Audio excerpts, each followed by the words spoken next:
Bonjour à toutes et à tous, bonjour aux amis, bonjour à mes anciens clients. Et je vois que j'ai de plus en plus de visites, ça fait plaisir. J'espère que mes vidéos vous seront très utiles et que vous pourrez vous dépanner. Donc aujourd'hui, on va parler de l'erreur H12, H13, H14, A12, A13, A14 qui consiste une panne avec la sonde ambiante. Donc le H13, H14, le A13, le A14, c'est les sondes ambiantes qui sont sur des pièces extérieures où il peut y avoir en fait des sorties d'air chaud. Mais c'est la même chose. Voilà, ça peut être des paramètres qui peuvent être effectués en fait à part par rapport à l'installation. Cette sonde survient souvent, il parle de sonde pas connectée en panne ou la carte qui ne la lit pas ou présence de la sonde. Dans la plus grande des situations, moi, ce que j'ai rencontré, c'est souvent des sondes arrachées dues à un animal. Vous avez un chat, un chien, et forcément, des fois, bah, ça s'amuse avec ces petites sondes. Je vais vous montrer. Voilà. À gauche, j'ai une petite sonde qui est quand même protégée par le plastique, mais un chien ou un chat peut l'arracher. Et vous avez à droite la sonde avec filaire, en fait, un grand fil derrière votre poêle qui traîne. Bon, ça, c'est pas bien grave. Le principal, c'est de la positionner comme il faut. La sonde, comme ça, on ne la pose pas en bas. On sait qu'en bas, il fait froid. En haut, il fait très chaud. Il faut un juste milieu. Donc, on la met à hauteur du poêle. Derrière, vous l'accrochez, hein, avec un petit riselant ou autre. Puis pas à côté du conduit non plus, forcément, parce que le conduit, s'il est chaud, il va détecter, puis votre poêle ne va pas tourner forcément comme il faut et ne va pas diffuser la chaleur.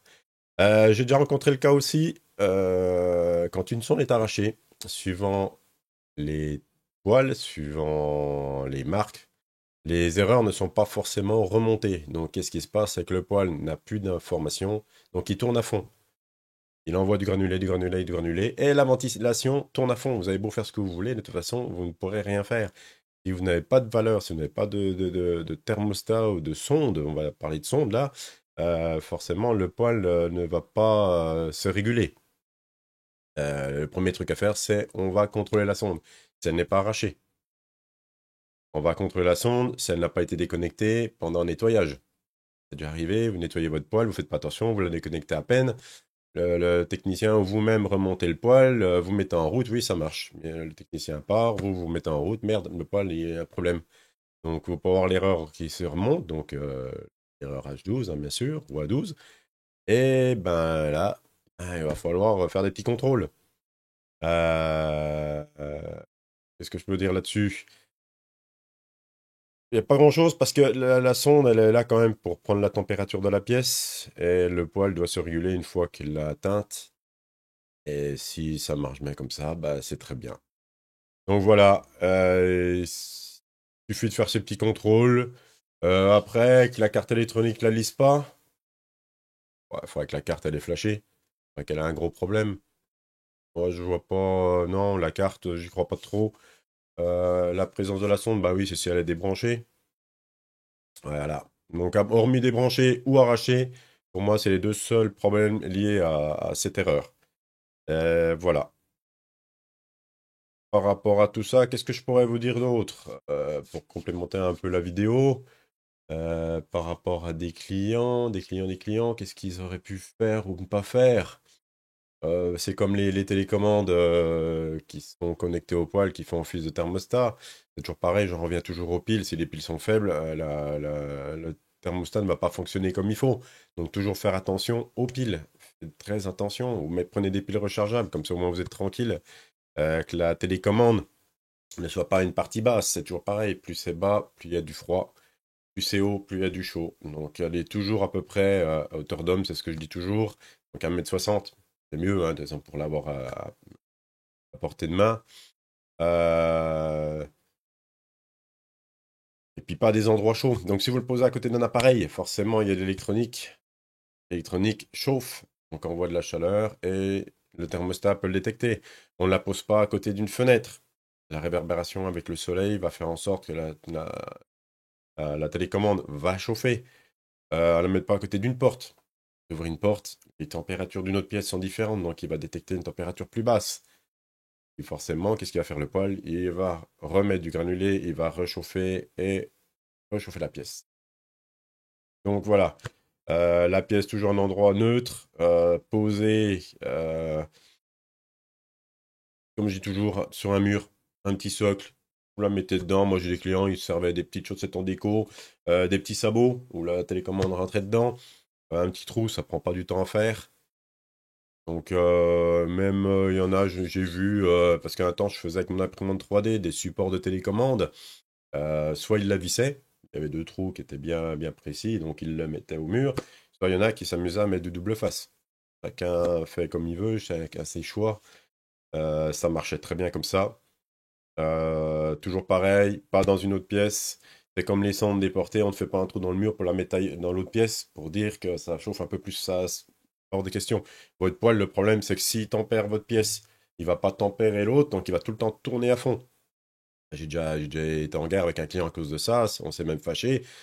Parce c'est même moi qui avais fait l'installation. Donc quand je fais l'installation, j'explique le fonctionnement du poêle, j'explique comment ça marche, où positionner la télécommande.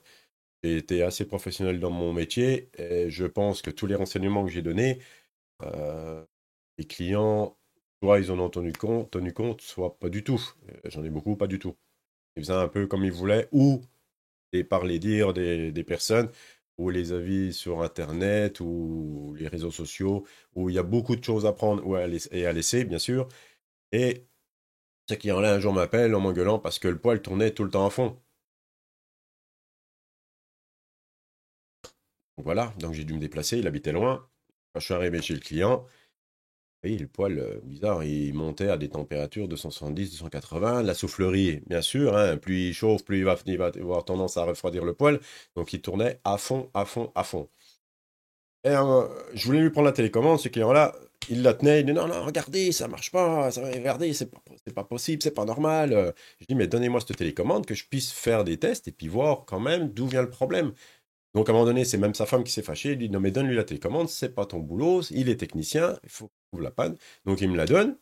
Moi, je vois pas forcément de problème.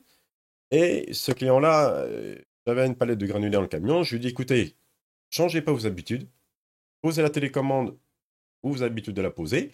On va décharger la palette de granulés. S'il y a un problème qui survient, madame nous appelle, j'interviens. On va dehors, on vide la palette de granulés tranquillement, pas de problème. Et au client, je dis, tiens, ça a bien marché. Oui, bah forcément, vous êtes là, donc ça va marcher cette fois. Oh, je dis non, mais pas forcément parce que je suis là. Je dis, on va attendre. Donc on continue à vider, à vider, à vider, à vider, toujours pas de problème. On finit la palette, je lui dis, bon, bah on va quand même faire des contrôles, des tests. Si je reviens, si je regarde la télécommande où elle est. Et donc en fait, il avait un salon qui faisait ouais, peut-être deux fois la longueur de la pièce, là.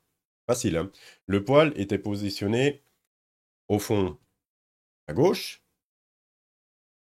et il a une autre pièce de l'autre côté qui faisait la même superficie avec une porte, une petite porte, et la télécommande était posée sur la table de l'autre pièce.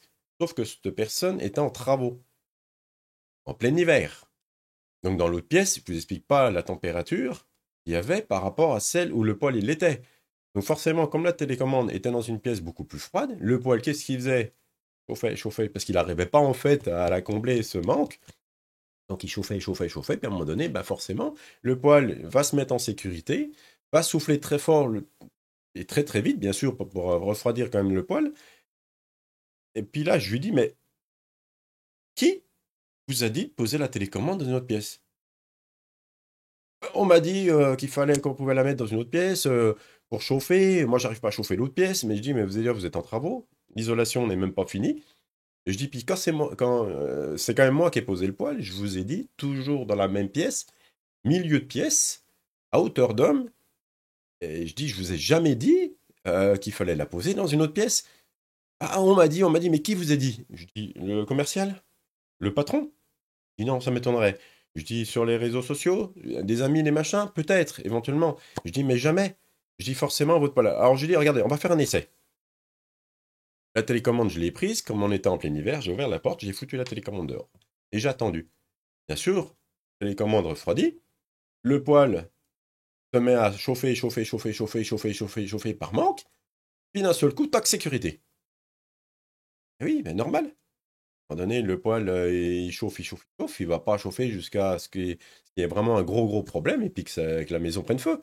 Donc il se met en sécurité, en alarme, hop, il l'arrête, il refroidit.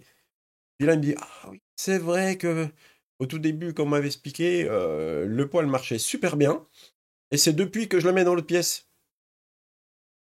Enfin, moi, par déduction, quand je fais de la mécanique, quand je fais de l'informatique ou quand je fais peu importe ce que je fais, je reviens toujours à la dernière chose que j'ai faite avant que le problème arrive. Donc si j'ai fait un truc juste avant puis que le problème est apparu après, c'est que je me dis c'est ce que j'ai fait là. Donc si la personne a posé la télécommande à un endroit puis que d'un seul coup ça se m'a déconné, pourquoi il s'est pas dit merde, ça marchait bien quand on était là-bas et pourquoi ça ne marche plus depuis que je l'ai mis là? Ça aurait été tellement plus simple de la prendre et de la mettre ailleurs ou de faire des tests, faire des essais, peu importe, et de se dire, ben ouais, le problème venait de là. À la place de me téléphoner, me prendre la tête, prendre la tête à mon patron, qu'on se prenne le chou, j'arrive, il est de mauvaise humeur, et tout ça pour une erreur du client. Voilà. Donc du coup, bien sûr, hein, quand je l'ai posé ailleurs, le poil marchait super bien, et le client était content hein, quand même, parce que bon, il était quand même très fâché ce jour-là. Après, moi, je vois pas l'intérêt, quand il y a une panne, de se mettre dans tous ces états. Il y a une solution à tous les problèmes.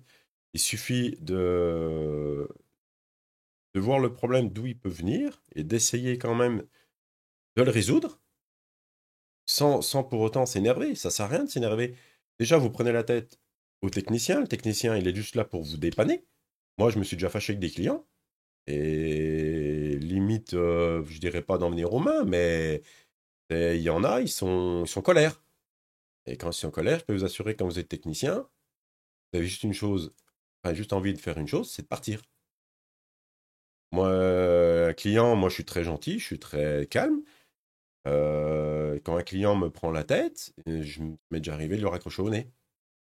Parce qu'il y a un certain respect, et le respect commence par être gentil, d'expliquer le problème gentiment. Et le technicien, si on le prend des pincettes, va vous régler votre problème. Si vous l'envoyez balader, moi j'arrive chez un client qui, comme lui, qui m'envoie balader, ça va que je suis quelqu'un de très calme, mais j'ai pas envie de le dépanner. Reste dans ta merde. Reste dans ta merde, mec. Pourquoi je viendrais te dépanner? T'es en train de me prendre la tête. Je suis juste là pour essayer de résoudre ce problème, et puis que tu t'en sortes, puis que tu sois satisfait, que tu sois content. Voilà, c'est tout ce que j'avais à dire.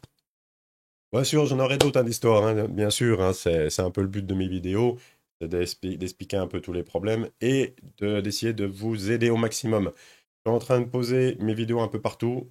J'espère seulement que mes vidéos vont être très utiles. Je vois que là, j'ai quand même pas mal de vues. C'est super gentil à vous de venir voir mes vidéos. J'espère que ça va continuer, que je vais refaire d'autres contenus pour essayer de vous aider un maximum. C'est le but de mes vidéos de toute façon, hein. Moi, je veux aider les gens. J'espère que j'aurai des retours par la suite. Bon, c'est sûr que je ne pourrai pas régler tout le monde. Suivant les types de poils, si c'est des poils bon marché, pas marché, suivant les fonctionnements, suivant les paramètres, il peut y avoir des soucis. Mais j'espère résoudre un maximum de problèmes avec mes vidéos. Donc c'est pour ça, n'hésitez pas, laissez-moi des messages. Si vous avez des problèmes, des erreurs ou autres, essayez de me les mettre en commentaire. Je vais regarder ça, je ferai des vidéos par rapport à ça. Et voilà. Donc sur ce, je vous souhaite une bonne journée, pardon, à toutes et à tous. Je vous dis à demain pour une autre vidéo. Voilà. Au revoir.